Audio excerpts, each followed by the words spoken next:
sangat sedih, seperti mau mati rasanya. Tinggallah di sini. Ketika orang sedih, apakah orang itu rela atau tidak rela? Rela, bisa nggak Sedih. rela. Harusnya kalau rela itu dia bergembira, nggak sedih, Bang.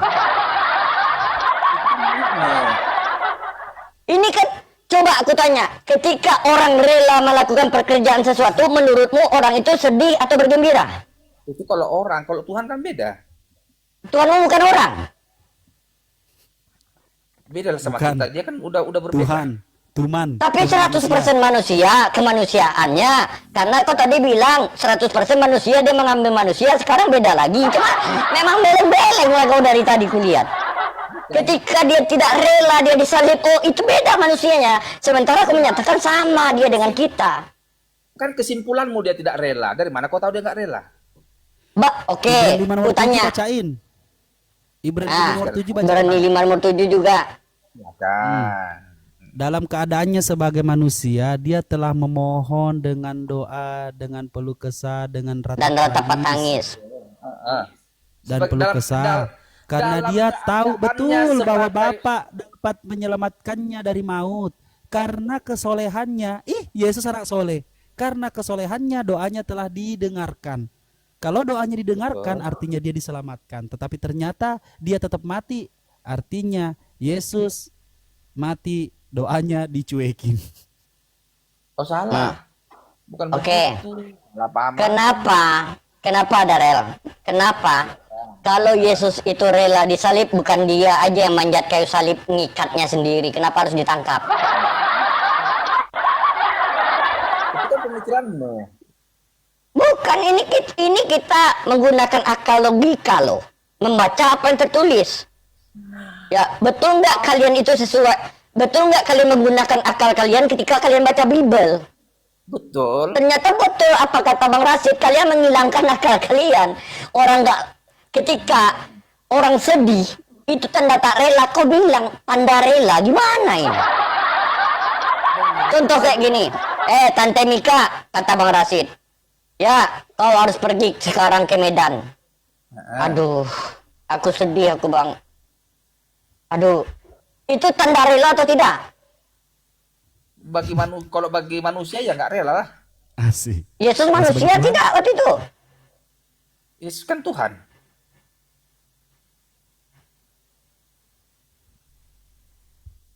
Kacau. Tadi bilangnya 100%.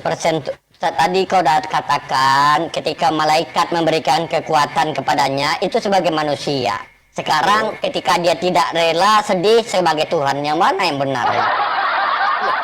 Yesus kan ingat, Yesus itu manusia, Yesus itu Tuhan. Darel ini manusia dan Darel ini bukan Tuhan, kan beda. Oke. Artinya yang ada di dalam diri Yesus Ketik- kuasa Tuhan. Ya, betul ya.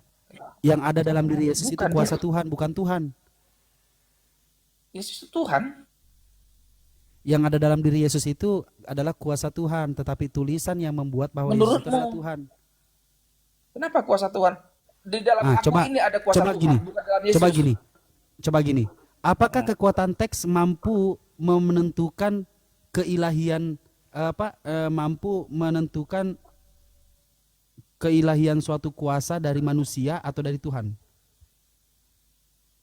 Yang menentukan keilahian atau dia ilahi atau tidak ilahi adalah dari bukti-bukti yang ditampilkannya. Oke, bukti-bukti yang ditampilkan dari apa? Dari segi artefak atau hanya tulisan? Dari peristiwa. Dari peristiwa, peristiwa yang tertulis atau peristiwa sejarah yang ada. Karena kalau memang peristiwa Peristiwa yang yang- ada, coba jelaskan saya satu saja, apakah ada manusia satupun di muka bumi ini yang mengatakan kakek moyang saya lah yang menyaksikan Tuhan disalibkan, kakek moyang saya lah yang menyaksikan Yesus disalibkan, kakek moyang saya lah yang menyaksikan Yesus diludahi, digampar, ditusuk perutnya pakai tombak. Kalau memang ada, itu dulu. Biar kita bisa mengatakan bahwa betul adanya kekuatan teks mampu menentukan suatu keilahian manusia. Itu teks itu di Alkitab itu kan sejarah, ada tertulis itu. Oke, saya pelan-pelan ya. Ada saksi matanya. Apakah saksi matanya. Apakah kekuatan, dengarkan Bang Darel, apakah kekuatan tulisan mampu menentukan suatu keilahian seseorang? Mampu? Mampu. Oke, tulisan mampu. Artinya kalau tidak ada tulisan, maka tidak ada Tuhan ini, betul? Kalau tidak ada tulisan, tidak ada Tuhan. Ada, tetap ada. Bagaimana caranya menjelaskan kamu tanpa tulisan? Bagaimana menjelaskan tanpa tulisan? Ya, jelaskan bahwa Yesus itu Tuhan bukan dari tulisan Bible.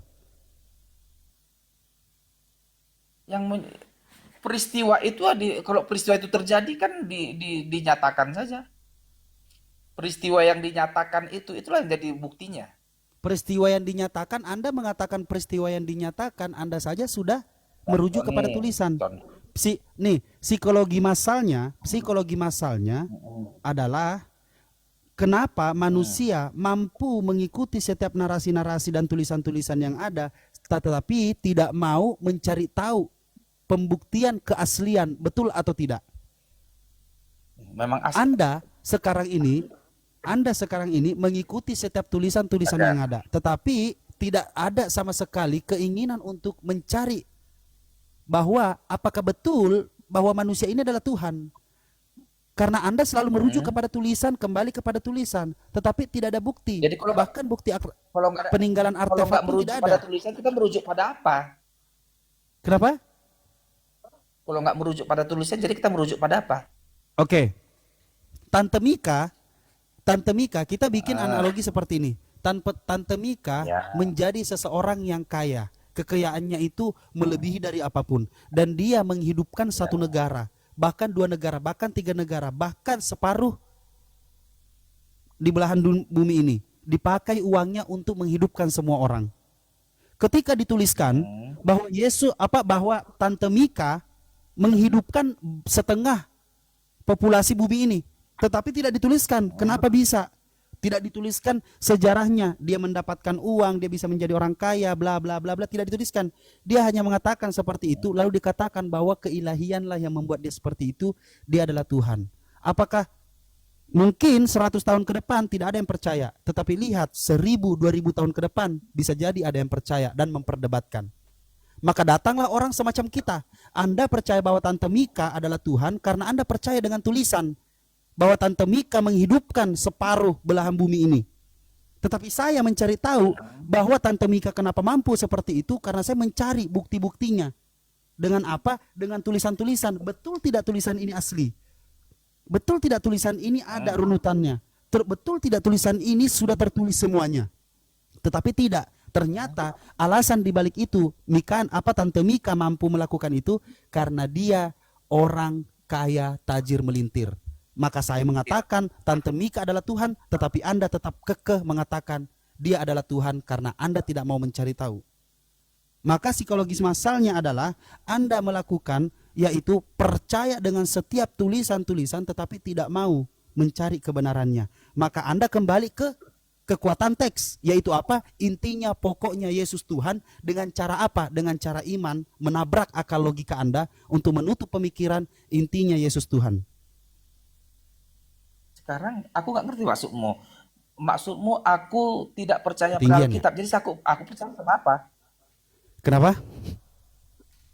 Kau bilang gini, hanya karena kau percaya sama tulisan-tulisan di Bible itu, kau menutup akalmu. Kau bilang kan begitu. Betul. Jadi kalau nggak percaya sama Alkitab, jadi aku percaya sama apa? Loh, pahami dulu. Bukankah Tuhan itu sejatinya dia sudah Tuhan dari sananya? Tetapi bagaimana caranya kita mensinkronkan akal pikiran akan dijadikan Tuhan ini menjadi Tuhanku atau Tuhan kami? Seperti kau juga. Kalau nggak ada Al-Quran kan tulisan-tulisan. Kalau nggak ada Al-Quran, kau percaya sama apa? Dengan hadis saya tidak percaya dengan pohon ketika saya diperintahkan untuk menyembah pohon. Karena pohon tinggal saya datangkan yang namanya gergaji mesin, saya bisa tebang. Saya tidak menyembah patung. Karena apa? Tinggal saya ambil palu, saya pecahkan. Saya tidak menyembah batu. Saya tinggal ambil palu, saya pecahkan. Saya tidak menyembah manusia, tinggal saya sliding jatuh. Tetapi manusia memiliki yang namanya maha perkasa, maha tinggi, maha kuasa. Tidak mampu menutupi yang namanya kemahaannya yang lain hanya untuk menunjukkan kemahakuasaannya. Sekarang Tetapi di mana kita bicara kekuasaan Tuhan sudah ditunjukkan di zaman itu, di zaman sekarang malah orang tidak menutupi kebenaran, yang ada dia menutupi akal pikiran.